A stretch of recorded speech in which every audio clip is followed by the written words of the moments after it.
ख़त्म हो गई है दोनों साइड से। आईन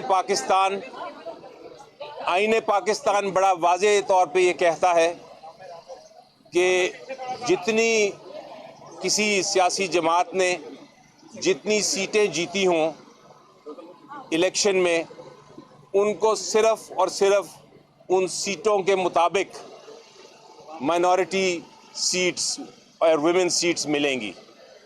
यानी कि अगर किसी जमात ने 10 सीटें जीती हों नेशनल असेंबली में, तो उसको उस 10 के अगेंस्ट जितना उसका हिस्सा बनता है वो ही मिलेगा। उन 10 सीट से आगे हिस्सा नहीं मिल सकता। आज अजीबो-गरीब बात देखी, बहुत ही अजीबो-गरीब बात देखी, जिस पे मुझे बहुत अफसोस भी हुआ। अफसोस इसलिए हुआ कि हमारी जो सियासी जमातें हैं वो जमहूरियत की तो बात ज़रूर करती हैं, लेकिन जब मौका मिले तो किसी और के हिस्से पे गबन करने की कोशिश करती हैं। यानी कि आज PMLN की तरफ से भी और पीपल्स पार्टी की तरफ से भी और MQM की तरफ से भी और कुछ और दीगर जमातों की तरफ से भी दरख्वास्त ये आई कि जनाब, हमने तो अपना हिस्सा, अपनी जितनी हमारी सीटें थीं उसके मुताबिक अपना हिस्सा ले लिया है, माइनॉरिटी सीट्स का और विमेन सीट्स का, लेकिन अब ये जो हिस्सा PTI के कैंडिडेट्स को जाना है आइन के मुताबिक, वो हिस्सा भी हमें ही तकसीम कर दें।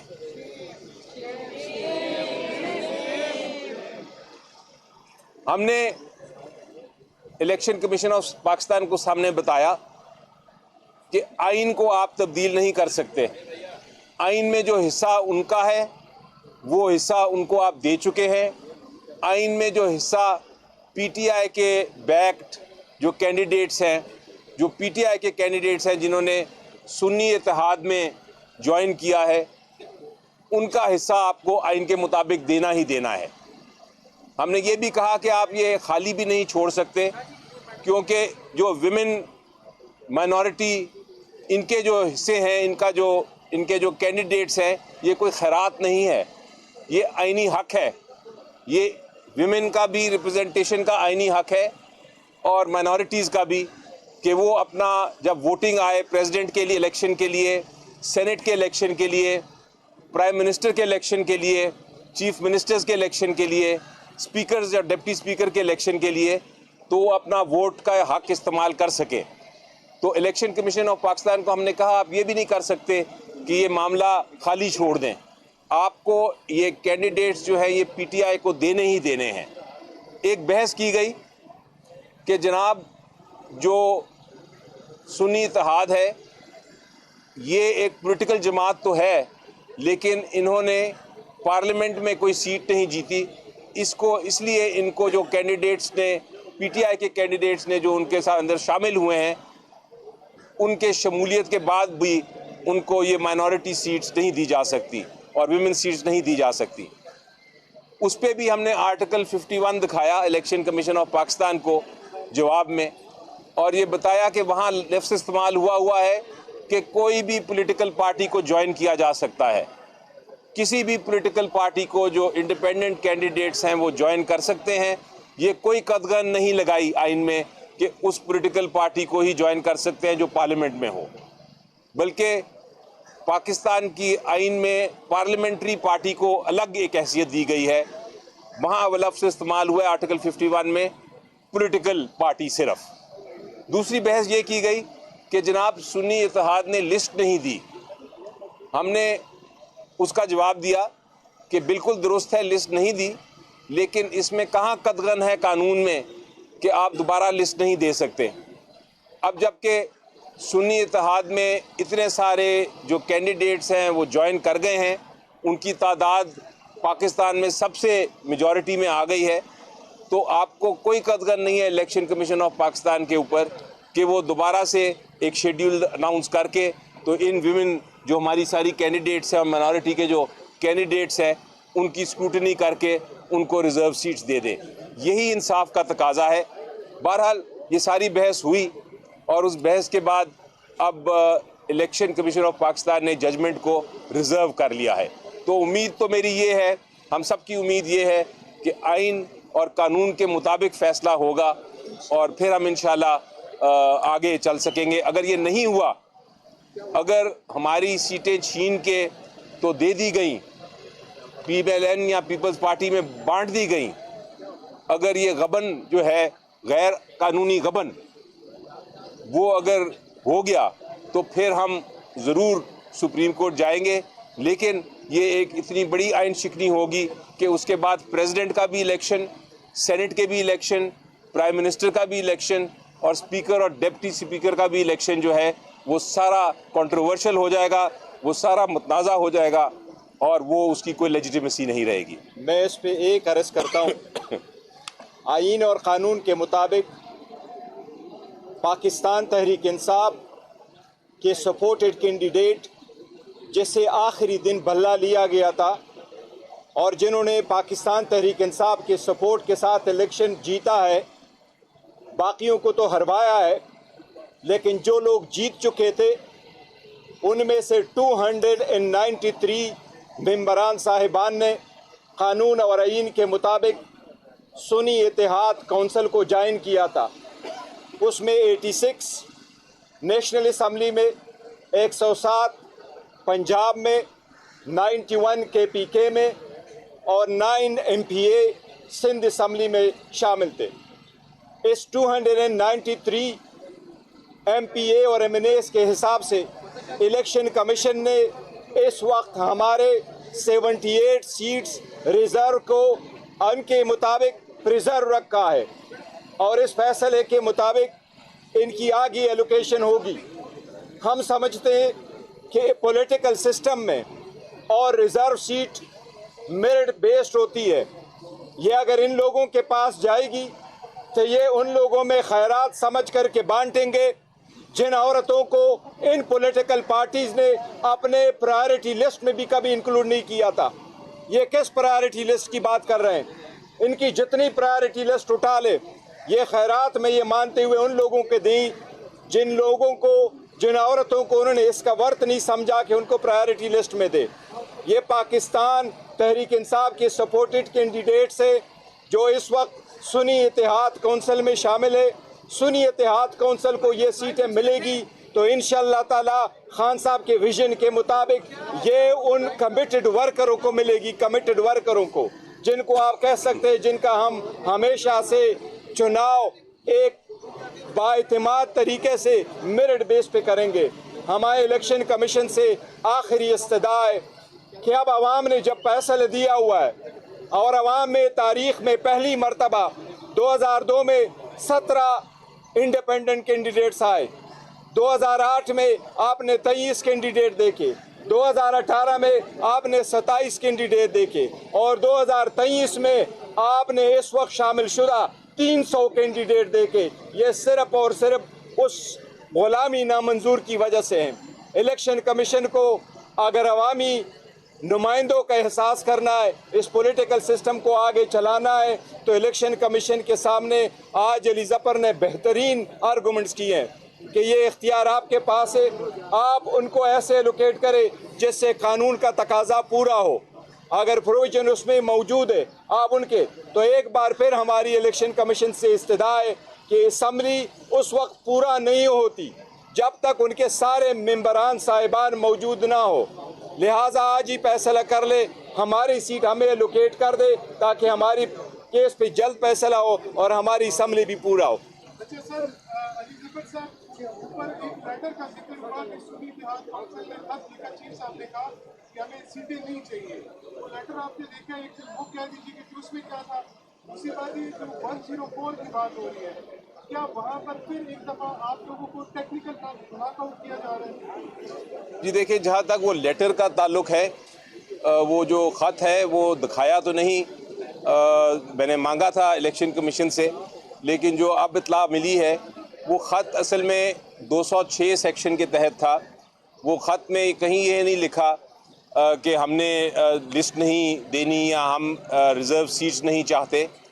वो लेटर तो एक 206 के रिप्लाई में था, जहां एक रूटीन का लेटर लिखा था इलेक्शन कमीशन ने कि जनाब आप अपनी बताइए कि कौन कौन कैंडिडेट है आपके। तो उस पर उन्होंने कहा कि हम कंटेस्ट नहीं किया इलेक्शन, तो हमें ये ज़रूरत नहीं है बताने की।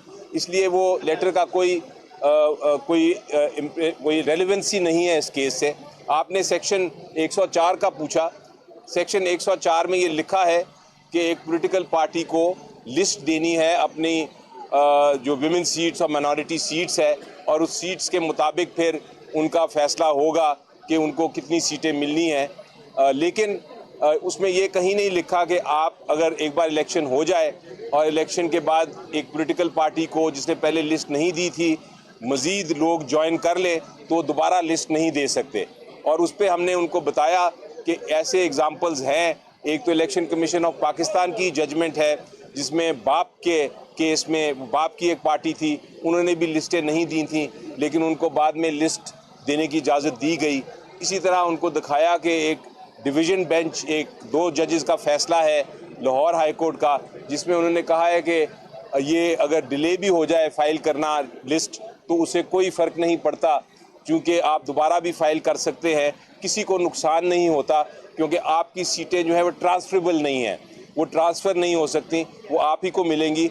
तो किसी और पॉलिटिकल पार्टी का हक नहीं है कि वो आपके ऊपर किसी किस्म की क्लेम करे। ये बिल्कुल इस तरह ही है जिस तरह की एक ज़मीन है, वो कोई खाली देखे तो उसके बाद वो ज़मीन पे कब्ज़ा करने की कोशिश करे और कहे कि जनाब ये ज़मीन मेरी है, क्योंकि किसी कोई इस पे नज़र नहीं आ रहा।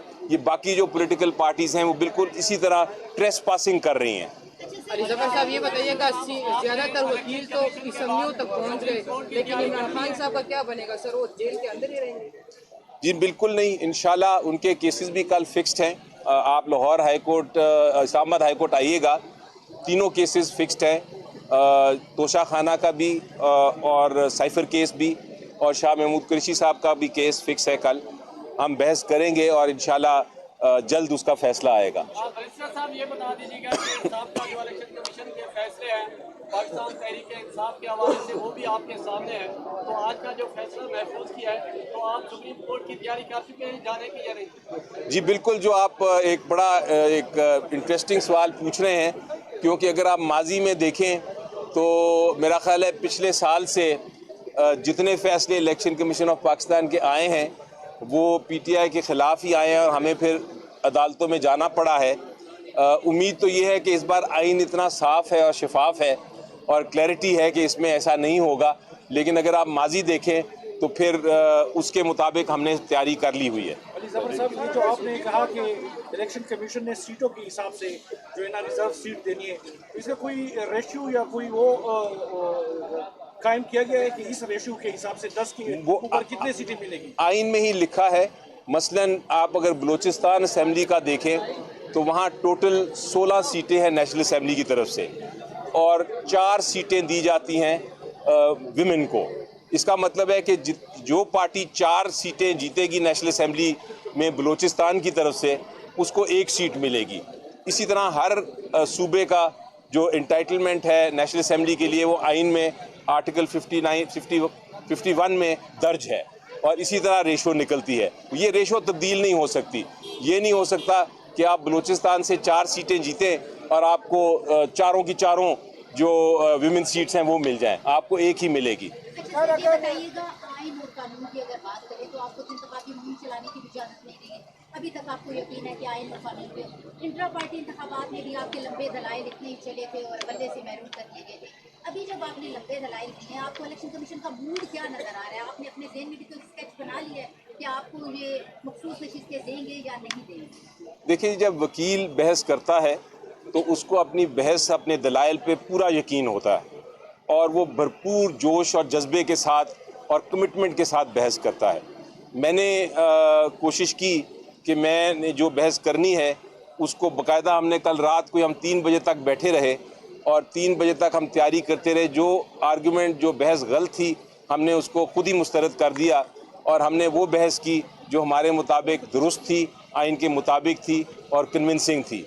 तो उससे तो लगता था कि जो उन्होंने सवालात पूछे इलेक्शन कमीशन ऑफ पाकिस्तान ने, और इलेक्शन कमीशन ऑफ पाकिस्तान ने सवाल पूछने के बाद अपेरेंट ये लगता था on the face of it कि वो सेटिस्फाइड है, वो मुतमईन है। लेकिन जिस तरह आप कहती हैं कि कलम जिसके पास होता है अल्टीमेटली उसने ही लिखना होता है। हम वकील की हैसियत से हम अपना बेस्ट आर्गूमेंट, बेस्ट बहस कर सकते हैं, लेकिन अल्टीमेटली क्या फ़ैसला होगा इस पे हम जजमेंट नहीं पास कर सकते। सर, अगर सुप्रीम कोर्ट जाते हैं तो वहाँ पर भी फैसला उम्मीद है कि इंसाफ होगा? जी देखिए, मेरी चाहे जो भी आप माजी देख लें, मुझे यकीन है और हमेशा रखूँगा यकीन कि आइन और कानून के मुताबिक ही अदालतें फ़ैसला करती हैं। फ़ैसले गलत हो सकते हैं, लेकिन वो इंसाफ के मुताबिक जो उस वक्त के जज साहिबान समझते हैं वो इंसाफ के मुताबिक ही करते हैं। आप फैसलों पे बाद में तनकीद कर सकते हैं, लेकिन उस वक्त जो फ़ैसला जज करता है वो अपने इल्म, अपनी काविश, अपनी अकल के मुताबिक वो फ़ैसला करते हैं। तो इसलिए मैं हमेशा समझता हूँ कि फ़ैसला हर आइन और कानून के मुताबिक ही होता है। हाँ, गलत हो सकता है, आप दूसरी तरफ से बहस कर सकते हैं कि नहीं इसकी तशरीह इस तरह होनी चाहिए थी, लेकिन आप ये नहीं कह सकते कि वो नाइंसाफ़ी है। बैरिस्टर गौहर साहब, ये बताइएगा कि अभी फैसला आया नहीं, आपकी जमात ने रद्द अमल पहले दे दिया, इसकी क्या वजह है? देखिए, अभी तक कोई रद्द अमल नहीं आया पार्टी की तरफ से। हम हमेशा से इदारों का एहतराम करते हैं और हमने इन पर एतमाद किया। जिस तरह अली ज़फ़र साहब ने फरमाया, हम यही कह रहे हैं और उम्मीद करते हैं। लास्ट टाइम भी इनका मूड ऐसा ही था, हमारे फेवर में था, लेकिन एनीवे जो भी डिसीजन होगा let's see down the line. अब जबकि अवाम ने बोला है सब कुछ, उम्मीद है इंशाअल्लाह ताला तरीक़ाकार कोई डिफरेंट होना चाहिए और कानून के मुताबिक होना चाहिए इंशाअल्लाह।